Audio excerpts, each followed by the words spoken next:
الحمد للہ رب العالمین والصلاة والسلام علی سید الانبیاء والمرسلین اما بعد فاعوذ باللہ من الشیطان الرجیم بسم اللہ الرحمن الرحیم۔ پچھلے پروگرامز میں ہم نے قرآن پاک سے متعلقہ ضروری ابتدائی باتیں آپ کی خدمت میں عرض کی تھیں جو ایک عام مسلمان کے ذہن میں ہونا بہت بہتر ہیں۔ آج انشاءاللہ عز و جل ہم سورہ فاتحہ سے باقاعدہ اپنی تفسیر کا آغاز کریں گے۔ اللہ تبارک و تعالیٰ نے سورہ نحل میں آیت نمبر 98 میں ارشاد فرمایا فَإِذَا قَرَأْتَ الْقُرْآنَ فَاسْتَعِذْ بِاللَّهِ مِنَ الشَّيْطَانِ الرَّجِيمِ، پس جب تم قرآن عظیم کی تلاوت کرو تو شیطان مردود سے اللہ تبارک و تعالیٰ کی پناہ چاہو۔ اس سے معلوم یہ ہوا کہ جب قرآن پاک کی قراءت کی جائے تو اعوذ باللہ من الشیطان الرجیم یا اسی کی مثل کوئی ایسے الفاظ کہنا بہتر ہوتا ہے کہ جس سے شیطان مردود سے پناہ حاصل کرنا ظاہر ہو رہا ہو۔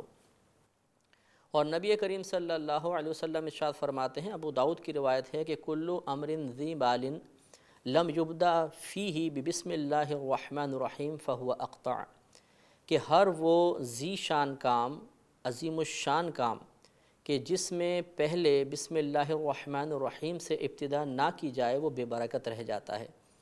لہٰذا معلوم یہ ہوا کہ قراءت سے پہلے اعوذ باللہ من الشیطان الرجیم کا حکم ہے، اور ہر ذیشان کام سے پہلے نبی کریم صلی اللہ علیہ وسلم نے بسم اللہ الرحمن الرحیم پڑھنے کا حکم ارشاد فرمایا یا اس کی تلقین فرمائی۔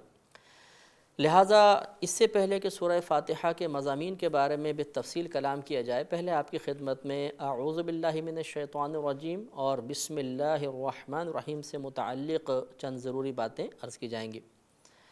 سب سے پہلے ہم اعوذ باللہ من الشیطان الرجیم کو لیتے ہیں۔ اس کا لفظی ترجمہ ہوتا ہے کہ میں اللہ تبارک و تعالی کی پناہ طلب کرتا ہوں شیطان مردود سے۔ اس میں پہلا لفظ ہے اعوذ، یہ اعوذ سے بنا ہے، واحد متکلم کا صیغہ ہے، میں اللہ کی پناہ چاہتا ہوں یا میں اللہ کی پناہ طلب کرتا ہوں۔ اعوذ کا معنی ہوتا ہے پناہ چاہنا، پناہ طلب کرنا، لہٰذا اعوذ کا مطلب ہوگا کہ میں اللہ تبارک و تعالیٰ کی پناہ چاہتا ہوں۔ اس کے بعد اعوذ باللہ، اس میں جلالت استعمال ہوا ہے اللہ کے بارے میں انشاءاللہ لفظ اللہ کے بارے میں ہم وضاحت بسم اللہ الرحمن الرحیم کے تحت عرض کریں گے۔ اس کے بعد لفظ شیطان ہے، یہ شطن سے بنا ہے اور اس کا معنی ہوتا ہے خیر سے دور ہونا۔ چونکہ شیطان اپنی بدعمالی کی وجہ سے اللہ تبارک و تعالیٰ کی رحمت سے قیامت تک کے لیے دور کر دیا گیا، لہٰذا اس کا نام شیطان ہے۔ رجیم اس کے بعد استعمال ہوا، یہ رجیم رجم سے بنا ہے۔ رجم کا معنی ہوتا ہے کسی کو سنگسار کر دینا، دھتکار دینا، کسی پر لعنت کرنا۔ یہ عربی ایک اسلوب ہے کہ بسا اوقات فعیل کا لفظ اگر استعمال ہو، یعنی کوئی لفظ ہو بروزن فعیل ہو تو بمعنی مفعول استعمال ہوتا ہے۔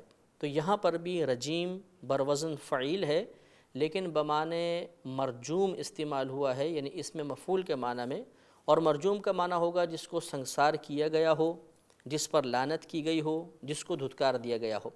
تو چونکہ شیطان کو دھتکار دیا گیا لہٰذا اس کی صفت مذمومہ اللہ تبارک و تعالی نے تذکرہ فرمائی کہ شیطان جس کو اللہ کی بارگاہ سے دھتکار دیا گیا، اس پر لعنت کی گئی۔ تو یہ پھر وصف چونکہ قرآن عظیم میں بھی ذکر کیا گیا تو قیامت تک کے لیے اس صفت مذمومہ کو شیطان کے ساتھ ذکر کیا جاتا ہے۔ تو اعوذ باللہ من الشیطان الرجیم، میں اللہ کی پناہ چاہتا ہوں شیطان مردود سے، اور مردود کا معنی وہی ہوتا ہے جس کو رد کر دیا گیا ہو، دور کر دیا گیا ہو، دھتکار دیا گیا ہو۔ نبی کریم صلی اللہ علیہ وسلم سے یہ اعوذ باللہ کا جو پورا ایک کلمہ ہم پڑھتے ہیں یہ ان الفاظ میں منقول ہے، اعوذ باللہ السمیع العلیم من الشیطان الرجیم۔ تو اعوذ باللہ من الشیطان الرجیم یہ بھی پڑھ سکتے ہیں، اور اعوذ باللہ السمیع العلیم من الشیطان الرجیم یہ پڑھنا بھی سنت کریمہ ہے۔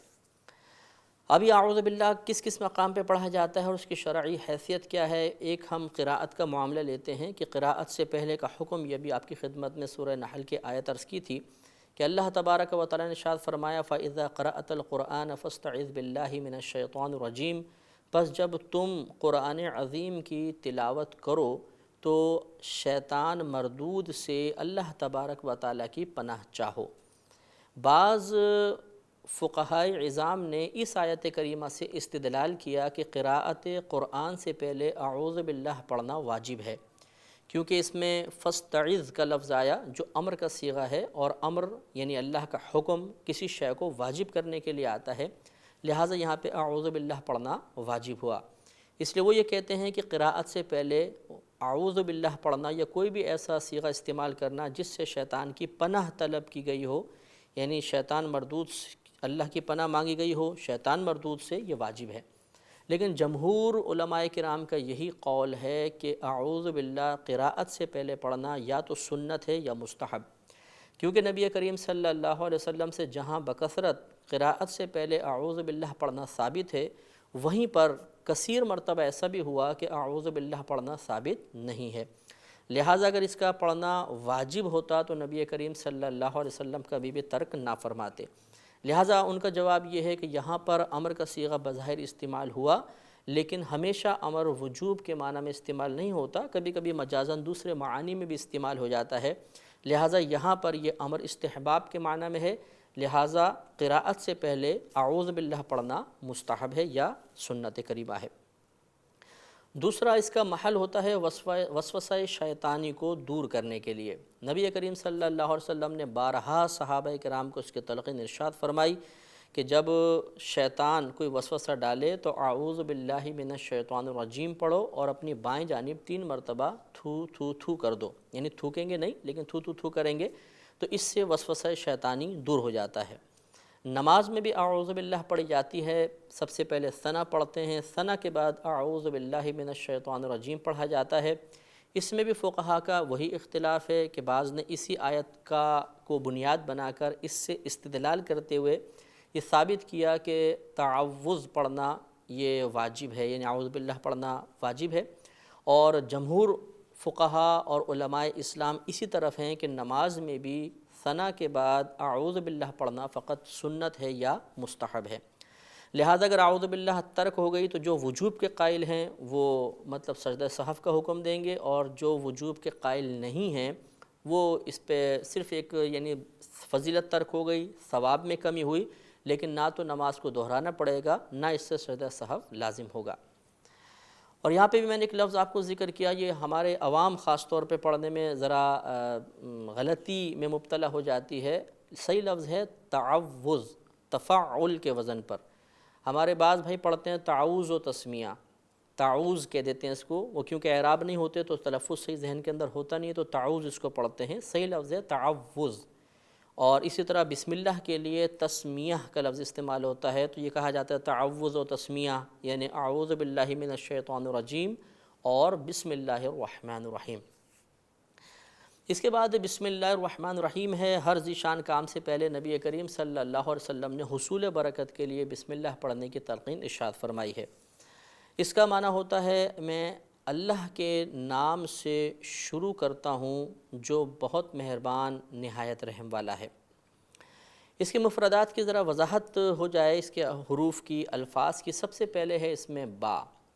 با کلام عرب میں مختلف معانی کے لیے استعمال ہوتی ہے، کبھی یہ استعانت کے لیے آتی ہے، یعنی مدد طلب کرنے والا معنی اس سے حاصل ہوتا ہے، جیسے ہم کہیں کہ کتبت بالقلم، میں نے قلم کی مدد سے لکھا۔ اور کبھی یہ مصاحبت کے لیے ہوتی ہے، یعنی یہ بات ظاہر کرنے کے لیے آتی ہے کہ جس پر یہ داخل ہے وہ کسی کے ساتھ ہے۔ تو زمخشری کی تحقیق کے مطابق یہاں پر با مصاحبت یا ملابست کے لیے ہے۔ ملابست کا بھی یہی معنی ہوتا ہے کہ ایک شے کو دوسری شے کے ساتھ ملانے کے لیے آتی ہے۔ تو اس صورت میں یہ ہوگا کہ جب ہم ابتدا کرتے ہیں کسی چیز کی اور بسم اللہ پڑھتے ہیں تو گویا کہ ہم اس ابتدا کے ساتھ بسم اللہ کے ذریعے، اللہ کے نام کے ذریعے ایک برکت کو ملاتے ہیں، تو ہمارے اس کام میں برکت پیدا ہو جاتی ہے، اس کام کی ابتدا میں خیر داخل ہو جاتی ہے۔ تو یہاں با جو ہے یہ یا تو مصاحبت کے لیے، ملابست کے لیے، استعانت کے لیے بھی ہو سکتی ہے۔ اور یاد رکھیں کہ اس کو اگر ہم نحوی اعتبار سے دیکھیں تو اس کو حرف جار کہا جاتا ہے، با حروف جارہ میں سے ہے، اور یہ قاعدہ ہوتا ہے کہ جو حروف ہوتے ہیں جن کو حروف جارہ کہتے ہیں، یہ اپنے ما بعد اسم سے مل کر کسی نہ کسی کے متعلق ہوتے ہیں، ان کا کسی نہ کسی کے ساتھ تعلق ہوتا ہے، اور جس کے ساتھ تعلق ہوتا ہے اس کے ساتھ مل کر پھر یہ مکمل معنی دیتے ہیں۔ کیونکہ ابھی اگر ہم اس بسم اللہ الرحمن الرحیم کا موجودہ معنی دیکھیں تو اس کا مطلب ہوگا اللہ کے نام کے ساتھ جو بہت مہربان نہایت رحم والا ہے۔ تو اللہ کے نام کے ساتھ کیا؟ اب وہ جو چیز ہم یہاں ذکر کریں گے وہ گویا کہ اس کا متعلق ہوگا، یا یہ با اپنے مابعد جو اسم لکھا ہوا ہے بسم اللہ الرحمن الرحیم ان تمام سے مل کر پھر اس سے متعلق ہوگی، اور وہ دونوں مل کر پھر ایک مکمل معنی دیں گے۔ تو یہاں پہ مختلف آپ کوئی فعل نکال سکتے ہیں۔ اکثر جو ہے مشہور یہی ہے کہ ابتدئو یا اشرعو نکالا جاتا ہے۔ ابتدئو میں ابتدا کرتا ہوں، اشرعو میں شروع کرتا ہوں۔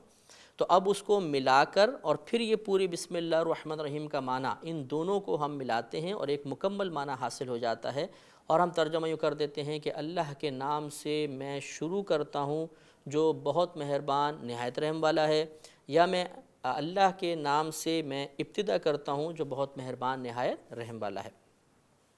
اس کے بعد لفظ اسم آیا ہے۔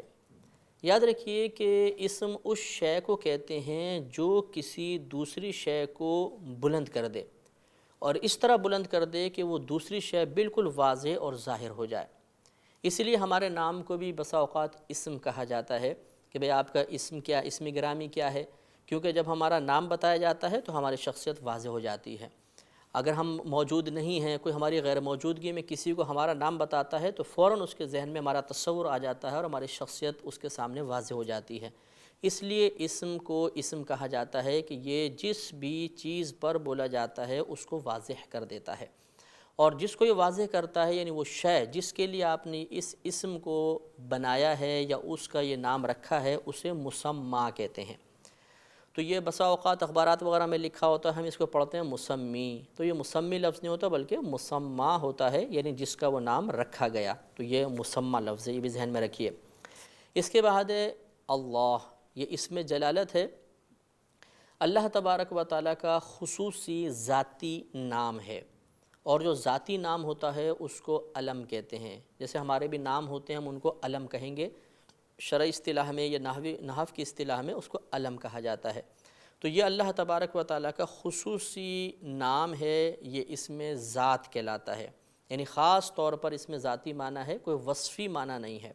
جیسے رحمان ہے، رحیم ہے، اس میں رحمت والا معنی ہے، اور رحمت ایک وصف ہوتا ہے، لیکن اللہ جو ایک لفظ ہے اس میں کوئی وصفی معنی نہیں بلکہ یہ اللہ تبارک و تعالیٰ کی ذات کے ساتھ خاص ہے، اس لیے اس کو اسم ذات کہا جاتا ہے۔ اور بعض علماء کرام کے نزدیک اور امام اعظم رضی اللہ تعالیٰ عنہ سے بھی قول منقول ہے کہ اسم اعظم یہی لفظ اللہ ہے۔ اب یہ لفظ اللہ کس ذات پر بولا جاتا ہے، اس کی تعریف علماء نے یہ لکھی ہے کہ اللہ علم لذات الواجب الوجود المستجمع لجمیع الصفات الکمالیہ۔ اللہ علم ہے، نام ہے ایک ایسی ذات کے لیے جو واجب الوجود ہے اور تمام صفات کمالیہ کی جامع ہے۔ اس کا مطلب یہ ہے کہ اللہ، یہ لفظ اللہ نام ہے ایک ایسی ذات کا جو واجب الوجود ہے۔ یاد رکھیے کہ ذات واجب الوجود اس ذات کو کہتے ہیں کہ جس کا وجود بقیہ تمام وجودوں کے لیے سبب بن جائے، خود اس کے موجود ہونے کے لیے کوئی سبب نہ ہو۔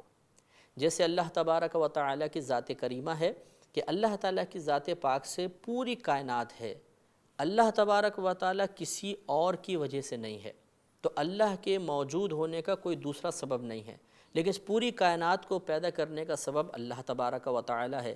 تو جو بھی ایسی ذات ہوگی کہ جس کے خود وجود کا کوئی سبب نہ ہو بلکہ وہ دیگر وجودوں کا سبب بنے، اسے ذات واجب الوجود کہتے ہیں۔ اور اگر آپ غور کریں گے تو ذات واجب الوجود فقط اللہ تبارک و تعالیٰ کی ذات ہی ہو سکتی ہے، اس کے علاوہ کوئی نہیں ہو سکتا۔ اور یاد رکھیے کہ یہ کیوں ایسا ہے کہ اللہ تبارک و تعالیٰ کو ذات واجب الوجود کہتے ہیں، اس لیے کہ اگر اللہ تبارک و تعالیٰ کے وجود کا کوئی اور سبب ہوتا تو اللہ تعالیٰ اپنے موجود ہونے میں اس کا سبب ہوتا، اس کا محتاج ہوتا، اور اللہ تبارک و تعالیٰ اپنے موجود ہونے میں کسی کا محتاج نہیں ہے، وہ بے نیاز ہے، لہٰذا اللہ تبارک و تعالیٰ ہمیشہ سے ہے، ہمیشہ رہے گا، اسے کسی نے پیدا نہیں کیا لیکن اس نے پوری کائنات کو پیدا کیا۔ لہٰذا ہم جو پوری کائنات ہے ہم سمیت وہ اپنے وجود میں اللہ کی محتاج ہے، اور اللہ تبارک و تعالی اپنے موجود ہونے میں کسی کا محتاج نہیں۔ تو لفظ اللہ نام ہے ایسی ذات واجب الوجود کا جو تمام صفات کمالیہ کی جامع ہے۔ تمام صفات کمالیہ یعنی ہر وہ صفت جو درجہ کمال کو پہنچی ہو، اچھی صفت ہو، وہ تمام کے تمام اللہ تبارک و تعالیٰ کی ذات کے ساتھ متصف ملیں گی۔ یعنی اللہ تعالیٰ کی ذات ہر اچھی صفت کے ساتھ متصف ہے، یہ ذرا آپ ذہن میں رکھیے گا۔ جیسے کہ ابھی آپ کی خدمت میں عرض کیا کہ لفظ اللہ اسم ذات ہے، یہ اللہ تعالیٰ کی ذات کے ساتھ ایسا خاص ہے، بلکہ یوں کہنا چاہیے کہ اللہ تبارک و تعالیٰ نے اس علم کو اپنی ذات کے ساتھ ایسا خاص کر لیا کہ جیسے اس کی ذات یکتا اور واحد ہے، ایسے ہی اس کی ذات پر دلالت کرنے والا نام بھی یکتا اور واحد ہے۔ یہی وجہ ہے کہ حضرت آدم علیہ السلام کے زمانہ اقدس سے لے کر اور آج تک کسی نہ کسی صورت میں کوئی نہ کوئی بت پرستی کرتا رہا ہے۔ یعنی حضرت آدم علیہ السلام کے جو عمر مبارک کے اخروی ایام تھے اس میں یہ بت پرستی شروع ہوئی اور آج تک جاری ہے، لیکن کسی کو بھی یہ خیال نہیں آیا کہ وہ اپنے کسی بت کا نام اللہ رکھے۔ اسی طرح پوری کائنات میں کسی شخص کا نام اللہ نہیں ہوتا۔ ہاں یہ ہوتا ہے کہ بہت سے مطلب اس طرح نام رکھ دیتے ہیں، اللہ وصایا، یا مطلب اللہ عطایا وغیرہ اس طرح کے نام آپ کو ملیں گے، لیکن وہ اصل میں معنی یہ ہوتا ہے کہ اللہ نے اس کو عطا کیا، اللہ نے بخشا۔ لفظ اللہ کسی نے اپنا نام نہیں رکھا۔ تو یہ ایک لفظ ایسا ہے جسے اللہ تبارک و تعالی نے اپنی ذات کے ساتھ مخصوص کر لیا ہے، اس لیے اس کو اسم ذات کہا جاتا ہے۔ اس کے بعد ہے الرحمن۔ رحمان اس ذات کو کہتے ہیں جس کی رحمت ہر چیز کو گھیرے ہوئے ہو، چاہے وہ جاندار ہے، چاہے بے جان ہے، چاہے انسان ہوں، جن ہوں، فرشتے ہوں، ہر ایک کو جس کی رحمت نے گھیرا ہو اس ذات کو رحمان کہتے ہیں۔ اگر آپ تھوڑا سا غور کریں گے تو رحمان میں جو رحمت والا معنی پوشیدہ ہے یہ فقط اللہ تبارک و تعالیٰ کے لیے ہی مناسب ہو سکتا ہے اور کسی کے لیے نہیں۔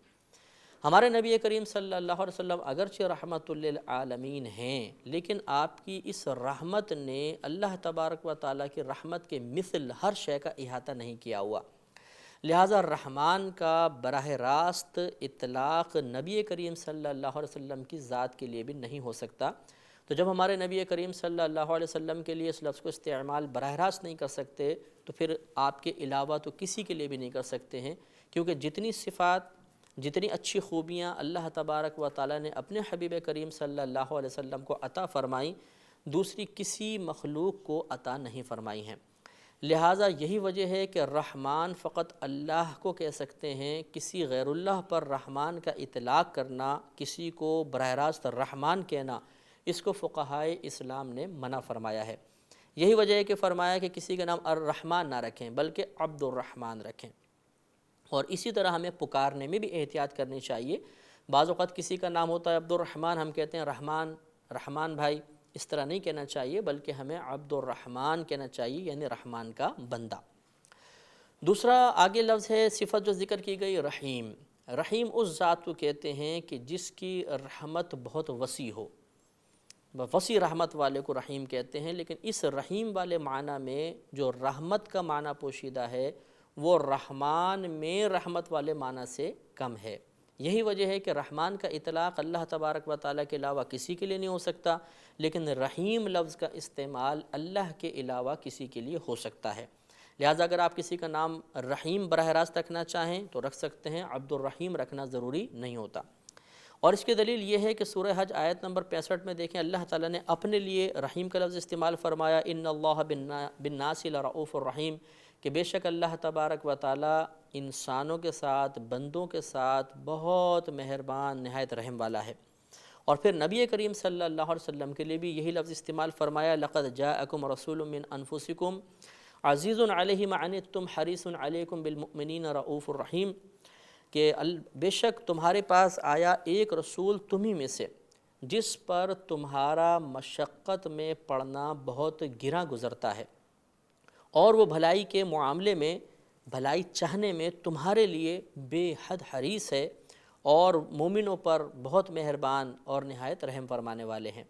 تو معلوم ہوا کہ جیسے رحیم کا اطلاق اللہ تبارک و تعالی کے لیے ہوتا ہے، ایسے ہی لفظ رحیم نبی کریم صلی اللہ علیہ وسلم کے لیے بھی استعمال ہوا، لہٰذا الرحمن اور رحیم میں یہی فرق ہوا کہ رحمان میں مبالغہ بہت ہی زیادہ ہے، لہٰذا فقط اللہ کے لیے مناسب ہے، اور رحیم کا اطلاق اللہ تبارک و تعالی کے علاوہ بھی مخلوق پر ہو سکتا ہے۔ چونکہ اب ہمارے پروگرام کا وقت ختم ہو رہا ہے، انشاءاللہ اگلے پروگرام تک کے لیے اجازت دیجیے۔ السلام علیکم۔